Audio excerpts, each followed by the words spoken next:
My name is Plenipotentiary Judge David-Wynn Miller. I punctuate my name because it makes me a fact and not an adjective pronoun fiction. I'm here to introduce to you to a program to bring this planet out of its adverb world for 8,500 years into a correct sentence structure communication syntax organization. All 250 countries worldwide have been under this adverb guise by the Universal Postal Union, Bern, Switzerland, established in 1873, better known as the New World Order.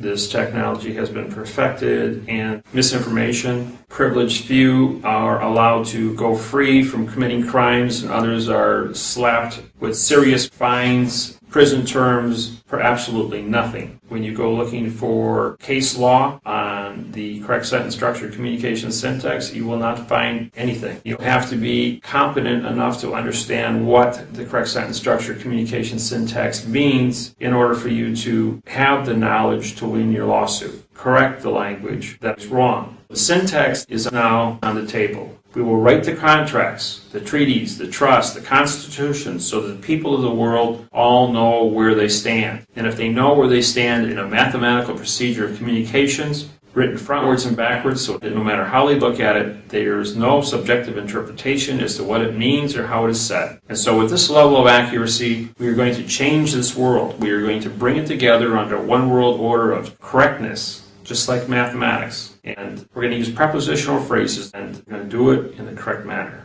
You go through 3 stages in life. Your first stage is you do not know what you do not know. No one was aware of syntax until you saw this program. Once you saw it, you were aware of what you did not know, which means you didn't know about the math interface on language. For 8,500 years, the entire population of the planet Earth in 5,000 languages did not know about the math interface on syntax. You were all taught when you were in 5th grade in school, never start a sentence with a prepositional phrase and never end a sentence with a prepositional phrase. Well, if you don't end a sentence with a prepositional phrase, you've got a dangling participle verb as an answer, which means your sentence is incomplete. When the government writes their instructions on most of their forms, they don't use adjectives. They only use adverb, verb, adverb, verb, adverb, verb throughout the entire sentence structure. The human mind is really unique in its ability to use deductive reasoning and logic to create the correct sentence structure communication syntax. So you got to have the knowledge to understand what is being said, because they have a code. No law or fact shall be tried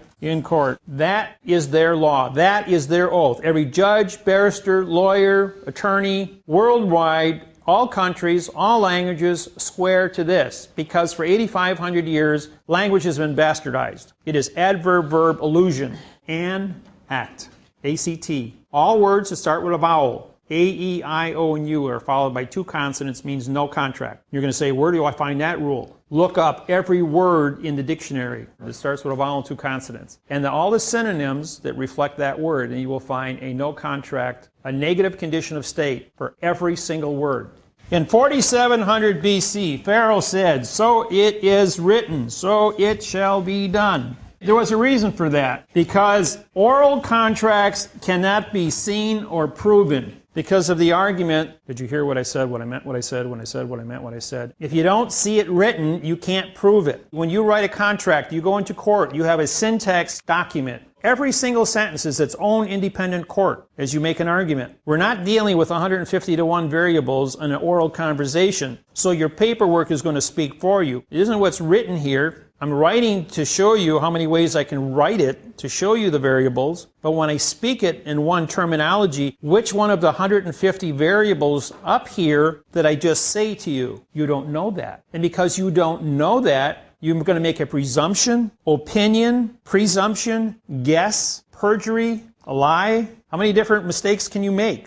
That's only 3 words. Try doing it with a lawsuit with 30,000 words on it. What do you think your variables are here? You're talking about terabyte to the terabyte power of variables. You can't get to a fact. If you can't have a fact, what are we doing? We're lying to each other. Technology brings us to a position of accuracy that cannot be argued. And the courtroom is a building. That is not the document on the piece of paper. When you write a lawsuit, the paper that you have, this is the court. And of all the 2 million words in the English language, we've got 720 words that are syntaxed. That's it. Pretty simple. Average person has a 12,000 word vocabulary. You only need 720 to learn syntax. And in 99% of the cases, you use less than 50 different words in an entire lawsuit to win your case. It doesn't take a rocket scientist to figure this out. It's so simple. Once you get it, it's mathematical. This is the court. This is the contract between you and the judge. The courtroom is irrelevant. The seals that are hanging on the walls are irrelevant. This flag is the correct sentence structure communication syntax flag, which advertises that this is correct. You place a postage stamp up on your corner. You sign across it. That makes you the postmaster transporting the vessel of the document to the clerk of the court, which is the port of the court. She puts her stamp on it. When she puts her stamp on it, you sign your name across her stamp, making you a postmaster of not only your paperwork and your vessel, now you're in contract with the port authorities of the court, because this is a courthouse, which is a foreign vessel in dry dock, so you've entered a foreign vessel.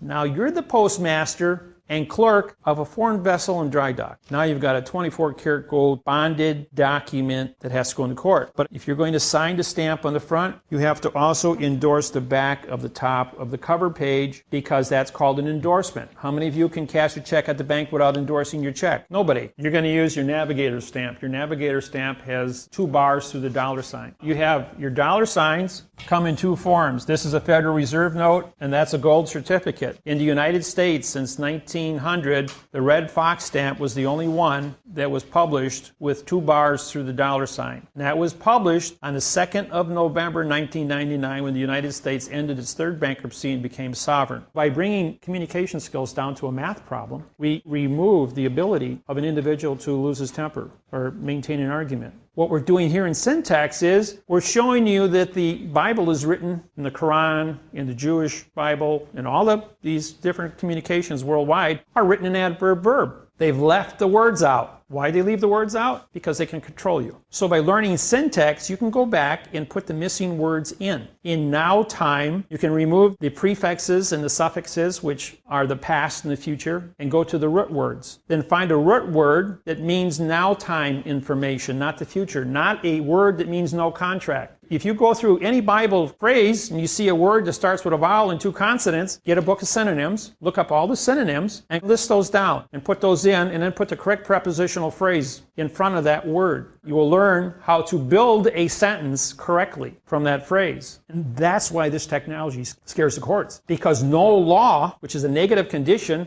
and no fact is the only thing that gets tried in court. If you know what syntax is, you can make a mathematical choice. You have better pieces of information to make better decisions to be good. And then if somebody with evil wants to come at you with an illusion called adverb verb, you can say, that's a lie, and I can prove it. It all comes down to who you are, what you know, and what you put on your documents that come into court. On the back of my business card is the whole procedure how to prosecute judges and attorneys. It's already written there for you. You've never had the correct sentence structure, communication, syntax, treaty on any land contract or mortgage in the history of this country's writing. It's going to be fixed when enough people are educated and you vote in syntax. We're not here to break the system. We're here to educate and correct. When I originally said to my mom and dad, I'm going to go out in the world and I'm going to teach this, they said, don't complain about the government because you don't have anything to replace it with. You can't tell somebody he's a liar if you don't have the truth in your hand. Or what my truth was, because I was misled. When you guys learn it, it just opens up your whole world. You can see a lie. You have X-ray vision over everything. Nobody can screw around with you anymore. The cops won't stop you. The courts don't want you in there. There's nothing wrong with a New World Order that's correct, where nobody can go to war anymore because you all know how to do things correctly. Having the Masonic teachings is no different than any of the religions in the world to teach you the difference between good and evil, how to manage people. They're the ones been pulling the strings on the New World Order for 8,500 years. For every 97 followers, you've got 3 chiefs. It's always 3% manages 97%. That ratio hasn't changed since the caveman. And the cream always floats to the top. The syntax separates the wheat from the chaff. There isn't anybody anywhere on this planet today, I don't care how high up in the Illuminati they are, that I can't prove they lied. And I don't have any restrictions as to how high up I go. They still can't take their lie and shove it down our throats because we've proved the lie, we've proved the fact. These are the parts of speech. There's only 10 of them.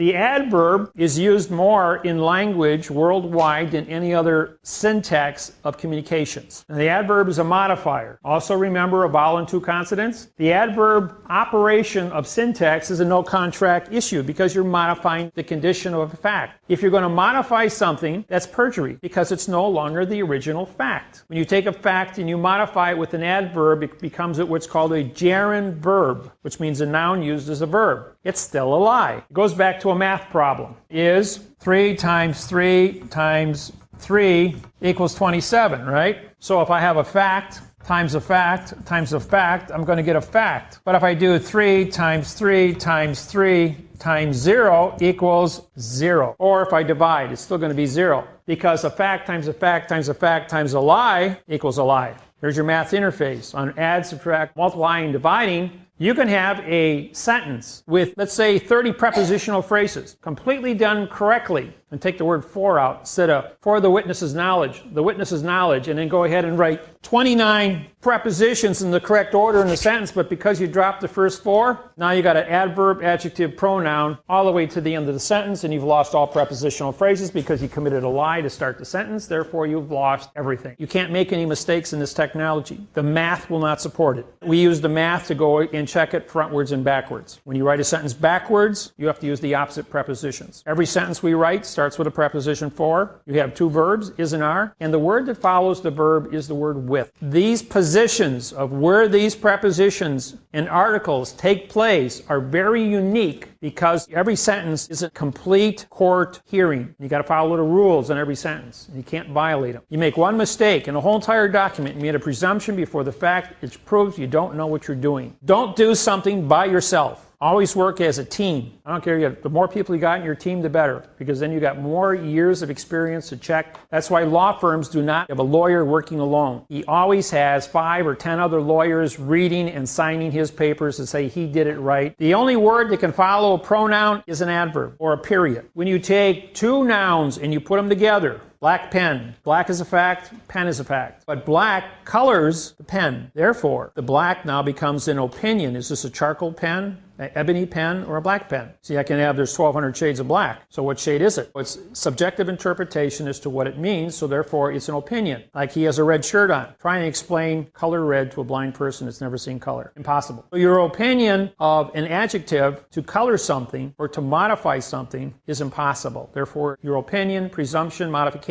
has no bearing with the facts of what you're trying to do. I can change the value of any word I want based on where I place it and knowing what the value of syntax is. When you're dealing with an illusion, the subjective interpretation of where you put value or the weight of that word, where you put the emphasis on that word, is going to make a determination how it is. Adjective, coloring. Adjective always modifies the pronoun. Adverbs modify the adjective, which modifies the pronoun. Pronoun is any word that stands alone. Pen is a pronoun because there's no contract to make a determination as to what this means. The position is the terms of what your contract is. And once you have your terms of your contract established, we then can have the lodeal ownership, which is original. And with these 2 together, we now have a fact. And once we have a fact, it will become the positional lodeal fact phrase. And then you have past time. Past time would be words that end in ed, or the adverb from, or the prepositional phrase from. Either way, you are removed from now time. There is no such thing as the past or the future. There is only now time. You will always be in now time. The future is a crapshoot. Hasn't happened yet. We'll figure that out when we get there. So it doesn't happen. And the conjunction is and or. Again, and or you have to define. It's not a presumption. The word and by itself is not a conjunction because it doesn't attach to anything. It's a pronoun. Or is the same thing. It's a pronoun unless you take jurisdiction for it. Every word that you use on your papers, you must define those. You want an and or as a conjunction and an is and an are as a verb, you have to separate a definition under your abbreviations and say these words mean these things and put it right up there at the beginning of the document. That way a judge can't say, that's going to be used for the and. If I say for the and, now you made a noun out of it. Or the and. That was an adverb making and a verb. I changed it again. Take jurisdiction for how you use it. We start every sentence with for because we found that it was the strongest preposition to start a sentence because it takes you into an argument. takes you into the facts. Of was then used as the for of the effect. We only have two prepositional phrases in front of the verb. Then you have to define whether or not the possessive knowledge that you've claimed is a plus or minus. Or are you looking for a reward or a damage? These are your nouns: author, contract, terms, claim, fact, and claimant's knowledge. You can put those any place, move all the terms around, and the sentence will still mean the same thing. So there's 6 different ways you can write the sentence forwards, and 6 different ways you can write it backwards, and it will still say the same thing. You know you did it correctly. Advertise syntax on open television or radio or the internet to create awareness of the syntax in the condition of language, and then have it voted in. And once it's voted in, then the government will have to change, because it's the will of the people, where 51% are going to make changes. Correct sentence structure, communication, syntax,